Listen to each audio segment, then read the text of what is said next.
그런데 제가 듣기로는 석유가 바다에서도 있을 수 있다고 하던데 그게 진짜예요? 네, 맞아요. 우리가 과거에는 육상에서 석유를 많이 탐사하고 생산했는데 요즘에는 깊은 바다에서도 석유를 많이 탐사하고 생산하고 있어요. 그럼 바다에 있는 석유는 어떻게 이렇게 시추하는 거예요? 바다에서 시추하는 거와 육상에서 시추하는 원리는 똑같아요. 근데 이제 우리가 바다에서 시추하기 위해서는 바다 위에 떠서 시추를 하기 때문에 우리가 시추선이 필요해요. 우리가 땅속으로 구멍을 파면 거기에서 지층이 파셔야 되는 암펜들이 이제 많이 생기는 거예요. 그 암펜들은 시추액을 이용해서 우리가 다 제거한다고 그랬죠. 그래서 육상에서 시추를 하면 그 암펜들이 지상까지 자연스럽게 잘 올라와요. 근데 우리가 바다에서 작업을 하면 땅속에부터 올라오던 암펜들이 해저면에 오면 다 바다로 누출돼 버려요. 그러면 무슨 문제가 있냐 하면 첫 번째는 바다로 다 누출되기 때문에 오염 문제가 발생할 수 있어요. 두 번째는 그와 같은 암펜과 시추액이 시추선까지 돌아오지 않기 때문에 작업하는 사람들은 땅속에서 무슨 일이 일어나는지 알 수가 없어요. 그래서 반드시 시추액을 이용해서 그 암펜들은 시추선까지 다 올라와야 되는 거예요. 그래서 직경이 한 50cm 되는 굉장히 큰 파이프를 이용해서 그걸 전문용어로 해양 라이저라 그래요. 그와 같은 해양 라이저를 이용해서 해저면에서 해수면에 떠 있는 시추선까지 시추액과 모든 암펜들을 다 모아와야 돼요. 그와 같은 과정이 좀 어렵고 그것이 육상 시추와 큰 차이점 중에 하나예요. 근데 아까 말한 시추선은 어떤 형태가 있어요? 바다에서 우리가 시추를 할 수 있는 시추 장비는 크게 세 가지로 나눌 수 있어요.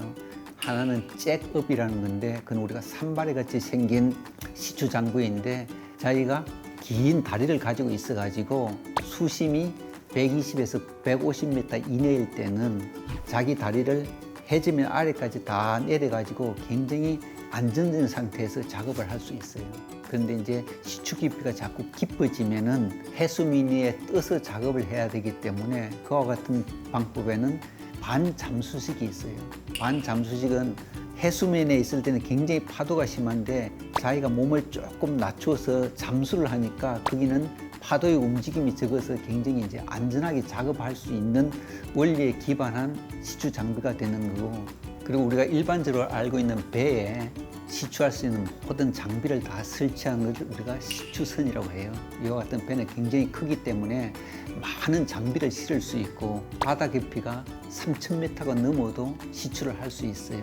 그와 같은 시추선을 올 12월이나 늦어도 내년 1월에는 우리나라에서도 만날 수 있어요. 진짜요? 네, 맞아요. 근데 교수님, 그 배는 어느 나라 배예요? 그 배는 시드릴이라는 노르웨이의 그 유명한 회사가 있는데 그 회사 소유의 배이고 이름은 웨스트 카펠라입니다. 깊은 바다에서 시추하는 게 왜 어렵나요?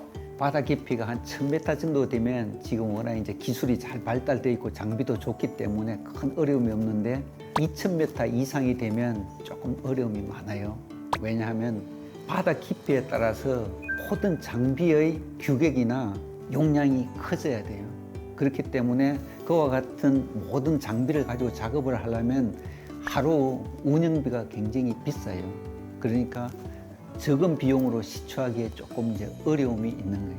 두 번째는 바다 위에서 시추선이 자기 정 위치를 잘 유지해야 되기 때문에 그와 같은 어려움이 조금 이제 있는 거예요. 그리고 세 번째는 우리가 구멍을 쭉 파다 보면 지층의 압력 변화가 굉장히 심해요. 육상에서는 그렇게 심하지 않는데 바다에서는 그 압력 변화가 굉장히 심할 뿐만 아니라 지층이 파쇄되는 압력하고 지층이 가지고 있는 유체의 압력하고가 굉장히 가까워요. 우리가 시추를 할 때는 딱 그 사이에 압력을 유지해야 되는데 그 압력 차이가 적기 때문에 우리가 조금 잘못하면 시추선이 폭발하는 그와 같은 이제 사고가 또 꼭 날 수가 있는 거예요. 그리고 이제 작은 문제들로 인해서 시추가 지연되거나 하면은 시추 비용이 그 날에 비례해서 자꾸 증가하는 그런 조금 어려움이 있어요.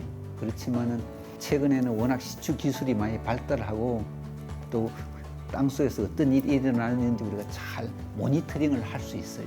그렇기 때문에 큰 어려움 없이 시추는 잘 할 수 있어요.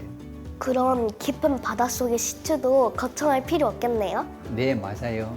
우리가 잘 준비해서 하면 아무런 문제가 없어요. 교수님, 근데 이렇게 복잡하고 어려운 시추 과정을 꼭 해야 할까요? 꼭 해야 되겠죠. 시추를 하지 않으면 석유가 있는지 없는지 알 수가 없고, 있는지 없는지 알 수가 없으면 우리가 생산을 못 하겠죠. 석유가 없으면 우리 하란 기자가 입고 있는 옷, 신발, 쓰고 있는 학용품, 장난감, 그리고 오늘 집에 갈 때 차 타고 가는 거, 그와 같은 모든 생활에 어려움이 있겠죠. 네, 많이 불편할 것 같아요. 맞아요. 그와 같은 불편함을 없애고 또 우리가 앞으로 많이 얘기하는 지속 가능한 미래 발전을 위해서 꼭 필요한 겁니다. 꼭 필요할 것 같아요. 맞아요. 하란 기자, 오늘 우리 어떻게 석유를 찾고 생산하는 것에 대해서 얘기하고 시추에 대해서 얘기했는데 좀 이해가 됐나요? 아니면 어려웠나요?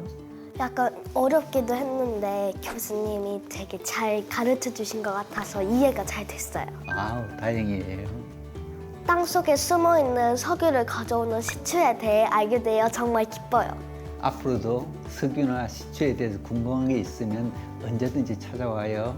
네, 감사합니다. 이상 에너지와 관련된 재미난 이야기를 찾아가는 에너지 이슈의 이하랑 어린이 기자였습니다. 다음에는 더 재미있는 이슈들로 만나뵙겠습니다. 감사합니다.